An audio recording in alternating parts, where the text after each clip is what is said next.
Timur Tengah, wilayah di bumi yang kelihatannya nggak pernah tenang, mulai dari perang Iran, Irak, invasi Amerika, perang Lebanon, perang saudara Suriah, revolusi Arab, sampai penjajahan Israel ke Palestina yang sampai sekarang masih berlangsung. Tapi pertanyaan besarnya, kenapa ini semua bisa terjadi? Kenapa Timur Tengah tuh isinya perang terus? Apakah emang karena orang-orangnya suka perang?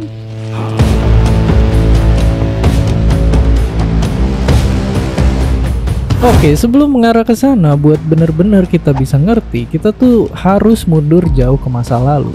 Beratus-ratus tahun lalu, di mana banyak kawasan Timur Tengah dikuasain sama Kekaisaran Ottoman yang punya sistem sosial dan politik mereka sendiri. Nah, dulu pas Perang Dunia Pertama, mereka itu tuh berkomplot sama kelompoknya Jerman, terus kalah ngelawan sekutu, dan akhirnya wilayahnya dibagi-bagi ke Inggris dan Prancis. Contohnya Inggris yang dapetin Palestina. Mereka juga yang bantuin Zionis Eropa pindahan, menggusur penduduk lokal yang udah tinggal di sana selama berabad-abad. Nah, pembagian ini tuh akhirnya bikin orang-orang jadi ngewajarin kalau negara luar itu bisa seenak-enaknya bagi wilayah buat kepentingan mereka sendiri. Bahkan sampai sekarang, banyak batas negara Timur Tengah tuh yang ditentuinnya sama negara-negara Barat.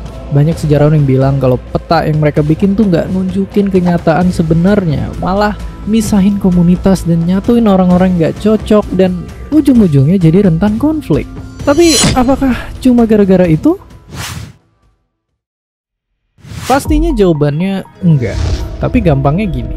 Kawasan Timur Tengah itu tuh megang dua kunci buat nguasain ekonomi dunia. Yang pertama, mungkin udah bisa kalian tebak, minyak. Jadi negara-negara Timur Tengah nyumbang lebih dari setengah cadangan minyak dunia.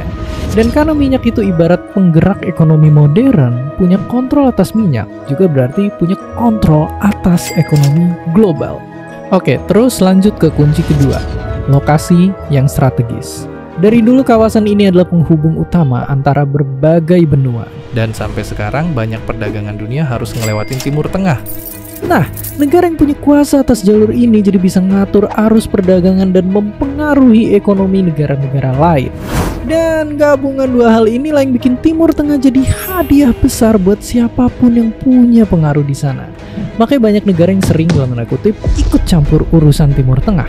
Mulai dari Kekaisaran Roma pas zaman dulu sampai Amerika, Rusia, dan Cina di zaman sekarang. Salah satu negara yang paling rajin ikut campur urusan Timur Tengah itu tiada lain dan tiada bukan adalah negeri Abang Sam yang ngeklaim kalau mereka tuh ngelindungin demokrasi di sana. Nyatanya Amerika pernah ikut-ikutan perang, ngebantu ngegulingin penguasa yang nggak pro barat, bahkan sampai punya pangkalan militer di berbagai negara sana. Dan gak cuma itu, Amerika juga nggak ragu ngasih sanksi buat negara-negara yang dianggap ngebangkang.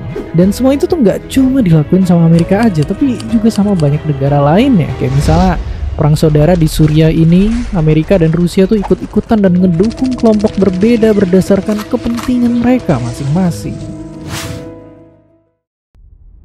Dan di tengah huru-hara ini banyak negara di Timur Tengah akhirnya jadi kacau. Pemerintahannya lemah, banyak pengangguran, dan dipimpin sama diktator. Kelompok-kelompok pertahanan muncul buat ngelawan ketidakadilan. Mirip-mirip sama perjuangan Indonesia dulu pas lagi ngelawan penjajah. Walaupun sayangnya seringkali kelompok berpandangan ekstrim akhirnya juga ikutan muncul. Contohnya kayak di Afghanistan. Amerika akhirnya memutuskan mundur setelah bikin negara ini hancur lebur bertahun-tahun. Dan kelompok ekstrim Taliban lah yang ngambil alih kekuasaan. Laki-laki diajak ikut perang, hiburan dibatasin, dan perempuan dilarang buat dapetin pendidikan.